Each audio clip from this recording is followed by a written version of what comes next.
La multiplicación de los virus ocurre con varias etapas características que implican la interacción con el hospedador y el proceso de creación de nuevas partículas víricas en su interior. El esquema simplificado que se muestra en la figura, que podría corresponder a un virus bacteriano, se resume en 5 etapas. 1. Unión-absorción del virus a las células. 2. Penetración al menos del material genético del vírico. 3. Síntesis de los componentes del virus. 4. Ensamblaje de los viriones. Y 5. Liberación de las partículas víricas, con o sin lisis de la célula hospedadora. Todas estas etapas requieren múltiples interacciones moleculares que hacen a cada virus diferente de los demás. En sesiones próximas se analizarán algunos de los ciclos de multiplicación típicos de diferentes virus. En ViralZone, el margen izquierdo de la página de entrada contiene una amplia selección, Virus Molecular Biology, dedicada a las varias etapas del proceso de multiplicación con todo lujo de detalles moleculares. En el laboratorio de microbiología se lleva a cabo una práctica que consiste en la infección de una bacteria con un virus al que es sensible. La producción de nuevos viriones se observa con la aparición de calvas o placas de lisis de las bacterias donde se ha generado virus. Esta actividad puede considerarse como una pandemia en un tubo de ensayo. Desde el margen izquierdo de la página de inicio de ViralZone se accede a la descripción general de cada etapa en dos grandes grupos generales, el de hospedadores procarióticos y el de hospedadores eucarióticos. Todos los virus necesitan pasar de alguna forma por esas etapas, con sus múltiples interacciones moleculares. Cada pareja virus-hospedador es así diferente. La especificidad de las parejas célula-virus es un buen ejemplo de coevolución y tiene repercusiones prácticas. En esa especificidad tiene un papel muy importante el conjunto de interacciones de contacto y anclaje, attachment, entre estructuras del virus, espículas por ejemplo, y receptores de adhesión y receptores de entrada en la célula a infectar. Solo células con los receptores adecuados pueden ser infectadas.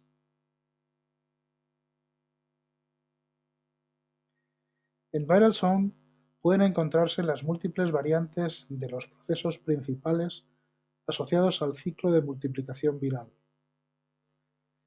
La entrada al inicio de la infección, las etapas de replicación, transcripción, traducción durante la síntesis, la salida de los viriones maduros, las interacciones moleculares entre el virus y el hospedador. Cuando se traten diferentes casos tipo de ciclos virales, se hará mención a las variantes e interacciones que sean más relevantes.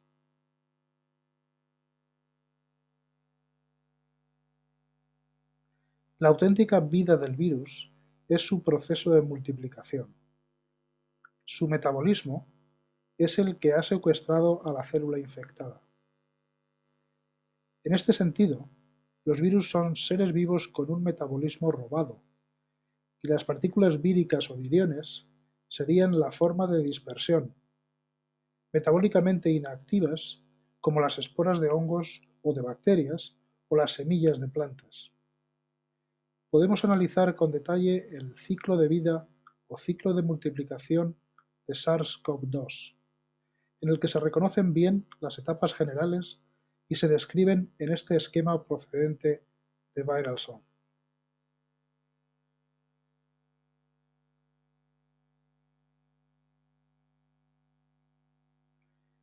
La espícula S de SARS-CoV-2, fuertemente glicosilada, está implicada en el proceso de reconocimiento de las células a infectar por el receptor AC2 y en la internalización del contenido del virión en el interior celular, previo procesamiento por la proteasa celular TMPRSS2. También participa en la formación de sincitios, promoviendo la fusión de la célula infectada con las células vecinas.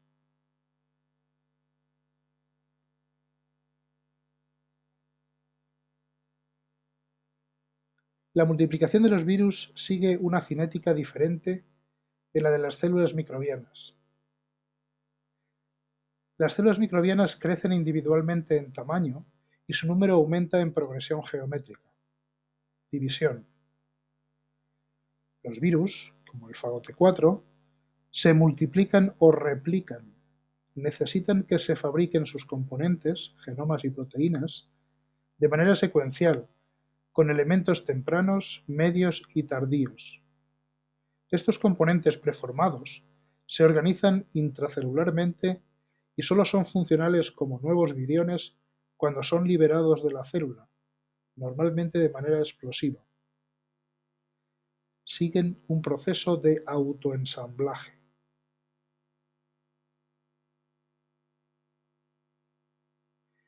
Estas diferencias entre la división celular y el autoensamblaje vírico se reflejan en las gráficas de crecimiento. Las células muestran un crecimiento logarítmico típico, línea azul en la figura, que refleja la división. Es la típica curva de crecimiento microbiano. Los viriones no aparecen inicialmente, solo se detectan de manera explosiva cuando están formados a partir de sus componentes. Es una consecuencia del autoensamblaje, línea roja.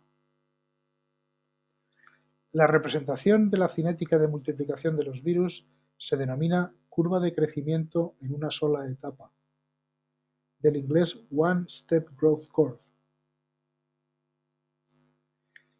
Se muestra en la figura asociada al proceso de autoensamblaje del FAGOT4. Tras la adición del virus al cultivo de células blanco, los viriones se desintegran para expresarse.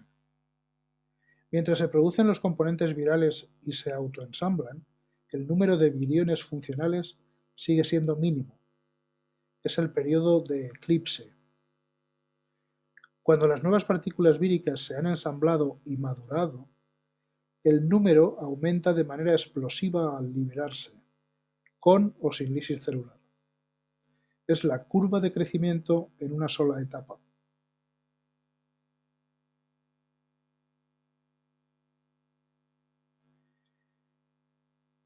En los bacteriófagos pueden darse dos tipos de multiplicación. 1. Rápida, explosiva, con lisis de las células hospedadoras y liberación de viriones abundantes. Los virus que solo llevan a cabo este ciclo lítico se denominan fagos virulentos, por ejemplo, el FAGOT7. 2. La otra opción es la integración del genoma del virus en el de la célula hospedadora y su permanencia en estado latente, replicándose como parte de ese genoma celular, en estado de profago. Es el fenómeno de la lisogenia que llevan a cabo los fagos atemperados. Las células portadoras de profagos se denominan lisógenas o lisógenos. En determinadas circunstancias de estrés físico-químico, inducción, puede romperse el estado de latencia y el profago desencadena una multiplicación explosiva, un ciclo lítico. Este fenómeno se conoce con fagos como el fago lambda, mu, Phi3T, P22. Los profagos integrados pueden proporcionar o amplificar las características de patogenicidad de sus hospedadores. El control y la transición entre ciclo lisogénico y lítico, latencia-replicación, se verá en la parte de diversidad viral al hablar del fago lambda.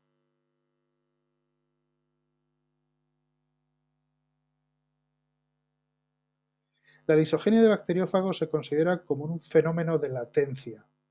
Por ejemplo, en virus de animales puede producirse una lisis celular típica. 1. Adenovirus.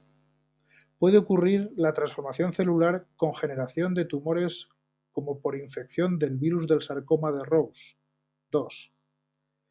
Pueden producirse infecciones persistentes con liberación lenta de virus de manera más o menos constante y con cambios de las células afectadas, como las verrugas por papilomavirus. 3.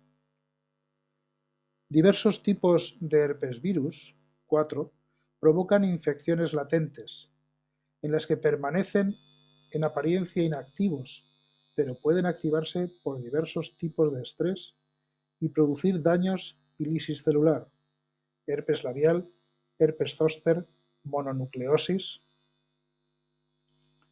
herpes simplex, varicela zoster, Epstein-Barr virus. Ya se han mencionado los retrovirus endógenos, en los que el genoma vírico se integra en el del hospedador y permanece en apariencia oculto.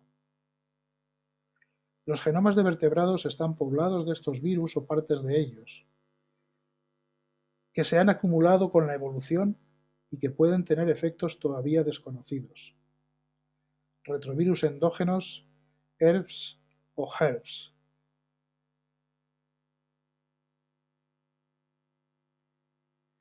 Por último, se da aquí acceso a la presentación 3 multiplicación y al espacio de materiales suplementarios Virología 2022 Extras.